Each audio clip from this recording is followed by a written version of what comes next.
Hi everyone, it's Sandy. Thank you for joining me and happy whatever day it is for you. I'm really happy that you're joining me today. Making kimbap today, which is very simple. It looks hard, but the only difficult thing about it is really just getting everything prepared. But once that's all done, it's super easy, super fun, and it's a great group activity.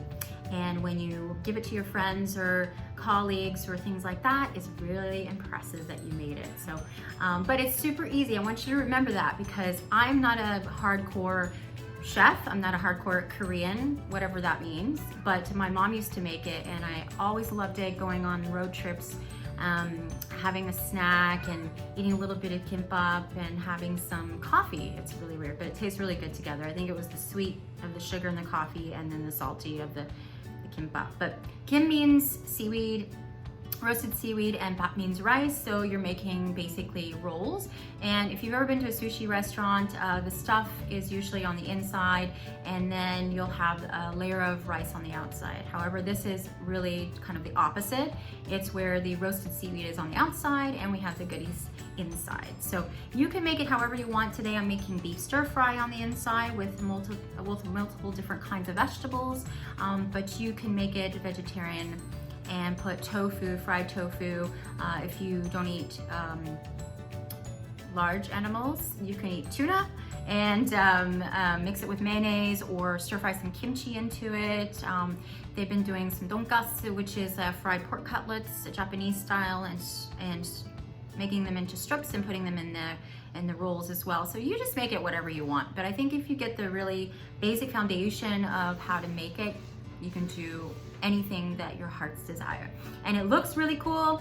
Give it to your friends, give it to people you're trying to impress, and they're gonna be like, wow, she made this, he made this, it's amazing. I bet that was super hard. It's not super hard. It will take some time, so it's kind of fun to do it with someone, but if you're not with someone or you're unable to do it right now, you can do little by little. And I found that the Korean mart by my place had a lot of stuff already pre-cut. I'm really sorry if you're hearing my cats.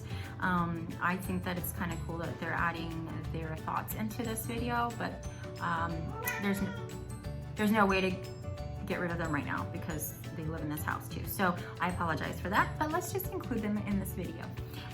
Anyway, so there are some main ingredients that you need. Like I said, it's better if you can to try to reduce your movement throughout the cities and towns right now. Still, we're being very careful with what's going on. Get things delivered. I mentioned that there are lots of things you can get delivered or stock up. So the Korean mart at my place delivers, like I mentioned, and it's really great, but they are taking lots of really great precautions to keep us all safe. So if you're having any trouble finding any of these, you can go to the general Asian stores, but they're usually more catered to like Chinese cuisine and Southeast Asian cuisine. I find that the Korean stores are smaller, but they're more tailored to Korean stuff. And Korean cuisine shares a lot with Japanese ingredients. So you might see some Japanese ingredients, but we use a lot of those as well.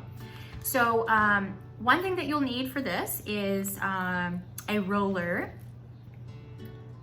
Ta-da! And it rolls. Okay. So basically what you're gonna do is you're gonna put your sheet of roasted seaweed on this and put a layer of cooked rice on top, and then in the middle of it you're going to add your strips of vegetables, egg, and meat, and then you're gonna use this to help you roll the whole thing. And you're gonna wanna push this out as you're rolling, so you're not rolling this inside, because you don't wanna eat that because you need it again and it's just probably just not going to be tasty at all. So these you can find online. You can call them sushi rollers, hand rollers, or go to the Korean markets and they have them super cheap. I've done them with just my hands before, but I think that this makes it a little bit prettier. So if you can find them, they're great. Then you'll need several sheets of roasted seaweed, and they come in packets like this. And they're not that expensive actually, and they're already salted and roasted, but they're already cut in flat sheets. So you're gonna put this on top of the roller and put your rice layer on there and then your strips of ingredients in the middle and then roll it afterwards. So that's super, super convenient. The other thing you'll need is the rice. We're gonna use a not sticky rice. Don't get sticky rice confused with short grain rice. It's a little bit different. So there are different varieties. This is a Japanese variety, if you can tell. I don't know if you read Japanese, but that's Japanese. But we Koreans, I'm half, but I grew up there too. So Korean people also use Japanese brands of rice if you can't find the Korean one. So this is acceptable because it's sweet, it's short grain. So we want it to be sticky, but not like the sticky stuff you see in bamboo leaves that you go to the restaurant for. So this is gonna allow you to kind of manipulate and mold and kind of like, you know, in that movie Ghost where you make like the clay pots. Not really like that, but yeah, you want it to be kind of sticky. So I'm gonna fix my hair real quick, okay? Sorry. And then you're going to get cucumbers. You don't need to see what a cucumber looks like, but again, I showed you ice in my last video, so I'm going to keep it real. Here's a cucumber, and you can keep it with the skin on. You're just going to want to cut it lengthwise and in very thin strips, okay? But you still want some of the skin and some of the meat of the cucumber. Then carrots, again, like you've never seen a carrot before, but here's a carrot. And the ingredients are all basic, so the cucumbers and the carrots are basic, but you want to cut them in matchsticks, which I hate that term because I can never get them to be matchsticks. So you can just slice them lengthwise and then use your knife to cut them in thin strips. If you want to do it the easy way, you can just kind of peel them with a peeler and just put multiple thin slices in them. It's whatever. So we'll see what I do. And then the other thing you want is spinach, and not the baby spinach. That still will work in Western, quote unquote, grocery stores. You get those boxes of baby spinach, okay? Well, this is what spinach really is in Korean cuisine. It's huge and it's beautiful and very super cheap. So you'll need a whole bunch of these. And then you're gonna need garlic, lots of garlic. And then these things are very specific to Korean markets. So hopefully you'll be able to find these. They're called 단무지 and uong. So this is burdock. It's not very common in North American cuisine, but it's very common in Korean cuisine. And this is basically preserved radish, and it's a very sour, pickled kind of flavor.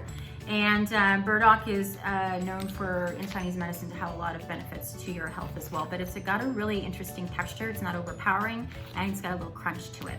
So this was cool because these came in already sliced pieces. And I'm gonna tell you what, I got the whole radish ones, and it was just a mess. So I am so grateful for this. So I got 2. Okay. And then today, like I said, I'm making a beef stir fry. So I'm going to, you can get skirt steak. I couldn't find any, so sirloin is the other one. So I got a huge bunch of sirloin, and you're going to cut those up, and I'll tell you in a second how to prepare that. You can do ground beef as well. I just don't think the ground beef tastes as well. It just tastes as good. It's just kind of, I don't know, I would say like fast food style kimbap. So I'm using sirloin because I'm gonna class it up. And then, so then you got all of that, and then you're gonna need sesame oil. And if you can, it'd be super fun to use roasted sesame seeds, and then soy sauce and vegetable or olive oil, and kosher salt, whatever kind of salt, and black pepper. So, yep, that's all you need. So you're gonna probably also need aluminum foil as well, just because if you're gonna give them to people, it's really cool to let them cool down in a roll and then chop them up into slices like you see with sushi, and then roll them up in individual rolls, and then you can give them to people in the aluminum foil and put little notes on it and like little ribbons like I do. And I also like to give it to them with some chopsticks. I bought a whole bunch of not reusable, I'm sorry, these are totally not reusable, just throw them away. They're bamboo, you can use them for plants if you wanted to reuse them, but it's up to you, it's your call. But this is really cool to include, I thought it was nice. So here's all you do. You cook some rice. You can start off with 2 cups of cooked rice. So you would do 1 cup of uncooked rice and 2 cups of water, and then you'll put it in a pot and let it boil. Once it starts boiling, put it down all the way to simmer for 25 minutes. Let it cool for a second. Then you're gonna put it in a bowl and you're gonna mix some brown sugar or some white sugar and a little bit of sesame oil and mix it all together, just a tad bit. I'll put the amounts that I use in the comments below. And then you're gonna let it cool so it's not like super, super hot, because you gotta touch it and you don't want it to kind of melt the seaweed sheets. So put it in a wide bowl where it can air out and let it sit. So what I would start off with is the rice, and then I would also start off with the beef as well. So I would get the beef, chop it up into about 2 to 4 inches thick strips, and let it soak in some soy sauce, chopped or minced garlic, sesame oil, salt and pepper. That's it. A little bit of sugar. I put a little bit of sugar in it. It kind of makes it kind of like I don't like the word teriyaki, but you know, it's understandable to say teriyaki because it's a little bit sweet. And let it marinate for a little bit. It doesn't matter how long it marinates, just, I don't know, 20 minutes. Not that, hey. Sorry guys. So then I will get these, take them out of the package, drain them, maybe rinse them really quickly with some water, make sure that the carrots are ready to go, make sure that the cucumbers are ready to go. The spinach is really cool, so I would chop them kind of like at here, and then I would blanch them, so putting them in hot water for just a couple minutes at the most, with salt in it, and then I will mix it with some minced garlic, sesame oil, sesame seeds, and a little bit of soy sauce. Probably not all the time, but depending on what you want to do, you can. Just make sure it's blanched. You need to squeeze it out so that you're getting all the water out, and then you can season it. I like to put it in a ball, squeeze the water out, chop it up into you know, maybe 1 or 2 chops, and then mix it. It makes it really nice, and then put that aside as well. So then once all of that is done and prepared, you're gonna get your roll here, okay? And then you're gonna put your seaweed sheet on top of the roll, 1 sheet, and then you're gonna grab with your hands, your hands, get dirty, and get your hands into the rice and make a really nice layer, not too thin, but you wanna cover the rice you wanna make the rice cover the seaweed sheet, okay? And then in the middle, so here's your sheet, and then in the middle, you're going to put strips of your cucumber, carrot, and spinach, and your stir-fried beef, and then you're also gonna make a little omelet. So this is a really very non-omelet omelet. So you're just gonna get a whole bunch of eggs and you're gonna mix them up like you're making an omelet, but then you're not going to put anything in it. You're just going to fry it on a pan, and then just let it cook, and then turn it over once. And don't let it get brown because it's not pretty. Okay? But if it's brown, it's fine, whatever, because I mean, it's gonna be on the inside and you're not gonna see it. So anyway, so you cut those in slices, like little omelet slices, and then put all of that in the middle as well. And so then you'll roll it up, making sure that your roller is being pushed out as you roll. And then you'll have this really nice roll of kimbap, and then you'll let it sit aside for a second so the rice cools off even more, and then you can cut them into slices and then serve them that way. And I'll show you a couple of ways of serving them, but my favorite way is to kind of display them face up on a flat plate, but sometimes they'll just have them on a roll, just kind of like splayed out a little bit like this. I don't know if you know what that means, but I'll show you some pictures. Anyway, it's super fun, it's super easy, it's a great snack, it's a great meal to have with like a side of ramen noodles that are super spicy, or just on the road, or on a picnic, or just to impress someone.